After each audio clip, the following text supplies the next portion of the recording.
Many of you like my slice and dice method where you cut up a layer cake and you sew it all back together again.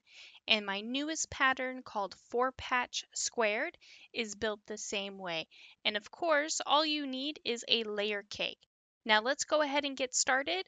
First, you're going to take a stack of your layer cakes and lay them on your cutting mat. Now for your first cut on the top, which of course you can rotate your mat around so you can cut safely, cut a 2.5-inch by 10-inch strip. Now to make it easier again, I'm going to rotate my cutting mat and cut another 2.5-inch by 10-inch strip on the opposite side, which would make this the bottom of your layer cake. Then working in the center of your layer cake, on the left side of your stack, you're going to cut a 2.5-inch by 5-inch strip and another 2.5-inch by 5-inch strip on the opposite side, which would be the right side as well. Then lastly, working on that centered square, which is a 5-inch square, you're going to cut it in half down the center on both sides, which would yield you 4 2.5-inch squares. And here is what your cuts will all look like once you're finished. Now I'm going to move these off to the side and repeat the exact same steps to every single layer cake for the size that I am making. Now just to remember, every cut is 2.5 inches wide just to make it easier. But of course, I will have a free PDF pattern for you linked down below in the description,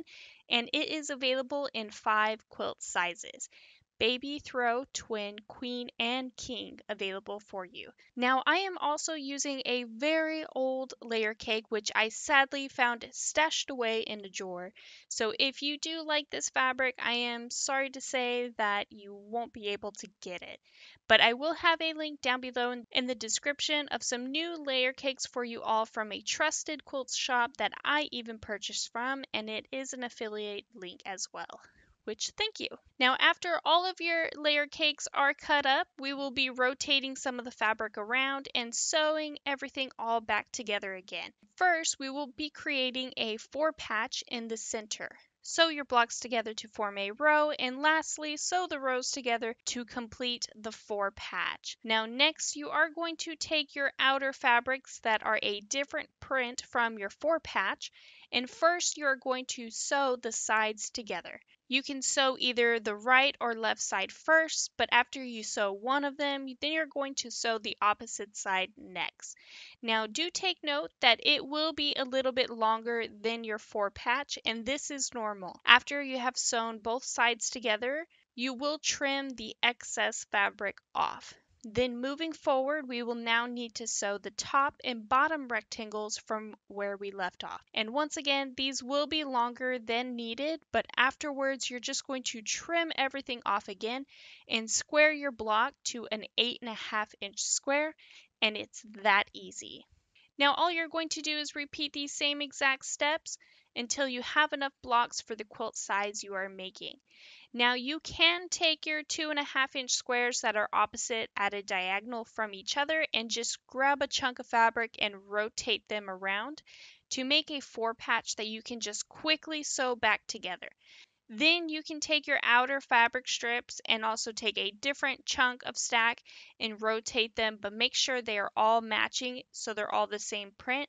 That way you can achieve that look of your 4-patch being framed. Now, you can also select a different print or a same print that matches one of your 4-patches to give it a different look, or you can make every single square in your 4-patch all different and very scrappy looking. But really, the options are just about endless, and because all you're going to be doing is sewing everything back together. But once all of your blocks are finished, it is time to lay your quilt out. Now, of course, depending on what size you are making, go ahead and follow the instructions on the PDF quilt pattern. But all you're going to be doing is laying and placing your blocks down right next to each other. Now, it isn't required, but if you were to rotate every other block, your seams from constructing the quilt block together will not lay side by side, which does mean that when you go to sew your blocks and rows together, you will have less things to line up, which makes it pretty easier. But like I said, you do not have to worry about that, and you don't have to do it if you don't want to. But as always, once you have your quilt laid out, then you're going to sew your blocks together to form rows, and then lastly, sew those rows together to complete your quilt top. And here it is. What I love about this quilt pattern is it gives you that beautiful scrappy mess that is all perfect together. Now, if you are a beginner quilter, this may be a little bit of a challenge for you all, but it's a good challenge if you do want to branch out and try something a little bit harder. Now, this quilt is actually going to be a gift for a family member, and they will be using this as a dining table topper, which means I'm going to quilt an edge-to-edge pattern. But do subscribe to the channel because the next video I will show you some ideas on how to custom quilt it as well. But for now, here is the backing that I will be using, and boy, do we have a lot of thread options to choose from.